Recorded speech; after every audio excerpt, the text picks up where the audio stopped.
کہانی ہے تو ظفروال کی، لیکن اس کی ابتدا کراچی سے ہوتی ہے۔ نوجوان قوم جن سالوں میں اپنی بنیادوں کا بندوبست کر رہی تھی، ایک مستقبل، تعلیم کے درجے، قابلیت کی سیڑھی سے چڑھ رہا تھا۔ گکھڑوں کے پرانے دیہات ایک ایک کر کے نقشوں پہ سیکٹروں میں تبدیل ہوتے جا رہے تھے، جن میں نامانوس نمبر انگریزی کے حروف سے جڑ کر نئی آبادیوں کا نشان بن رہے تھے۔ اسکول کا سلسلہ شروع ہوا تو 65 کی جنگ ہو چکی تھی۔ اللہ، آرٹلری اینڈ ایئر فورس کا محاورہ فوجی حلقوں سے نکل کر معمول کا جملہ بن چکا تھا۔ زمین پہ اور لوگ تھے جو اپنا کام کر رہے تھے، جبکہ صحرا اور دریا کو سایہ فگن کرنے کا عزم کسی اور دل میں جگہ بنا چکا تھا۔ اڑان کی پہلی منزل رسال پور تھی۔ پاسنگ آؤٹ پریڈ کے دن اعزازات کی فہرست طویل تھی، مگر وصول کنندہ کم تھے۔ ایک ہاتھ میں اعزازی شمشیر، دوسرے میں بہترین ہواباز کی سند، اور شانوں پہ chairman joint chiefs of staff medal کا سنہرا ربن۔ جس سفر کا آغاز اس کامرانی سے ہو، اس کے سنگ میل بھی غیر معمولی ہوا کرتے ہیں۔ عساکر کی دنیا میں کمان، سٹاف اور انسٹرکشن کی تکون ہی کامیابی کی علامت ہے۔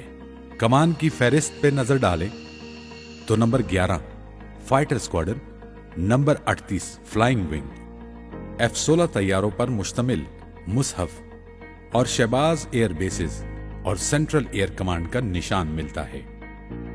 سٹاف کے ضمن میں ایئر چیفز کے پرسنل سٹاف آفیسر، اسسٹنٹ اور deputy chief of staff operations, DGC-4I، deputy chief of air staff support اور DG air force strategic command کے عہدے درج ہیں، اور تدریس کے باب میں qualified flying instructor, combat commander school, staff college Jordan, air war college اور نیشنل ڈیفنس یونیورسٹی کی اسناد ہیں۔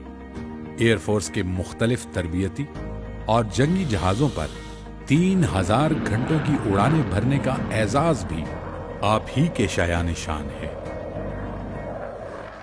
19 مارچ سن 2018 کو 22ویں chief of the air staff کا عہدہ سنبھالنے کے بعد سے آج تک آپ کی بصیرت، دانش مندی اور زیرک قیادت نے پاکستان ایئر فورس کو دنیا کی قابل ترین فضائی افواج کے ہم پلہ رکھا ہے۔ استعداد کے میدان میں GF-17 بلاک 2 کا رول آؤٹ، بلاک 3 کی پروڈکشن کا آغاز اور بین الاقوامی مشقوں کا انعقاد جیسے اہم مرحلے طے کیے گئے، جبکہ انتظام و انصرام کی مد میں موبائل کتب خانوں کا قیام عمل میں آیا۔ Clean and green air force کے لیے ٹھوس اقدامات کیے گئے اور تعلیمی اداروں کی تعداد میں بھی اضافہ دیکھنے میں آیا۔ پاک بحریہ کے ساتھ آپ کی وابستگی در حقیقت اسی ہم آہنگی کی پیش بینی ہے جو مستقبل کے کسی بھی محاذ پہ کامیابی کی پہلی شرط ہوگی۔ دونوں افواج کے مابین مشترکہ مشقوں میں پیشہ ورانہ ہم آہنگی اور رابطے کو مؤثر اور فعال بنانے میں آپ کا کردار قابل قدر رہا ہے۔ تکریم کا پیمانہ کوئی بھی ہو، جوہر قابل اس سے سوا ہوتا ہے۔ It is an honor to lead today's flypast. Presenting my salute to this great Pakistani nation. Pakistan Zindabad.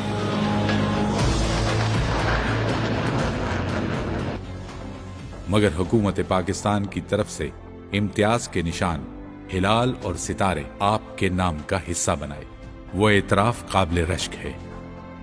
ترک حکومت نے بھی آپ کی صلاحیتوں کو لیجن آف میرٹ کی صورت تسلیم کیا۔ یہ سب غیر معمولی تو ہے، مگر پورب اور پچھم سے آگے ایک نیلگوں آسمان بھی ہے، جس کی بے پناہ وسعتوں میں کچھ واقعات تاریخ کا رزق ہونے کے منتظر ہوا کرتے ہیں۔ 27 فروری کا دن اب پاک فضائیہ کی تاریخ میں جرأت اور قابلیت کا استعارہ ہے۔ اس دن کے دامن میں شجاعت کی وہ داستان ہے جو آنے والے کئی دہائیوں تک زمین سے جڑی مائیں آسمان کو چھونے کے خواب دیکھنے والے بچوں کو سنائیں گی۔ Shot down 2 Indian jets today.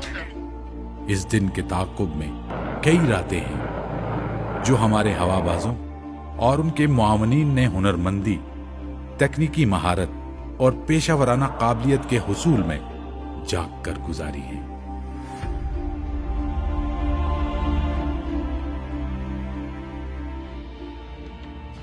اور یہ سفر آپ نے اکیلے نہیں طے کیا۔ جس رفیق نے آپ کے ساتھ ایک نئے دور کا آغاز کیا تھا، وہ وقت کی سبھی کٹھنائیوں کے باوجود آج بھی اسی خندہ پیشانی کے ساتھ آپ کی ان کامرانیوں کا تذکرہ سن رہی ہیں جیسے پفوا کے دامن میں آنے والی خواتین کی روزمرہ بات چیت۔ ان کا دوہرا شکریہ کہ انہوں نے اپنے گھر کے ساتھ ساتھ اس فوج کو بھی ایک خانوادے میں ڈالا اور احساس کے دھاگے سے جوڑے رکھا۔ چھتنارے درختوں کی طرح یہاں پھل بھی تھا اور چھاؤں بھی۔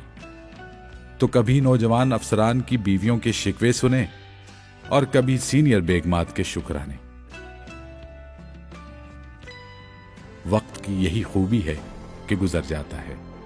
آپ کی پیشہ ورانہ زندگی موجودہ اور آنے والی نسلوں کے لیے ہمیشہ باعث تقلید رہے گی۔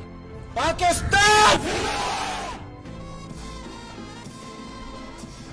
آپ کا عسکری سفر تمام ہو رہا ہے، مگر قصبے کمال کن کی جو روایت آپ چھوڑ کر جا رہے ہیں وہ شاہین کی اس گونج کی مانند دیر تک فضا میں رہے گی۔ صحرا است کہ دریا است، تہ بال و پر ماست۔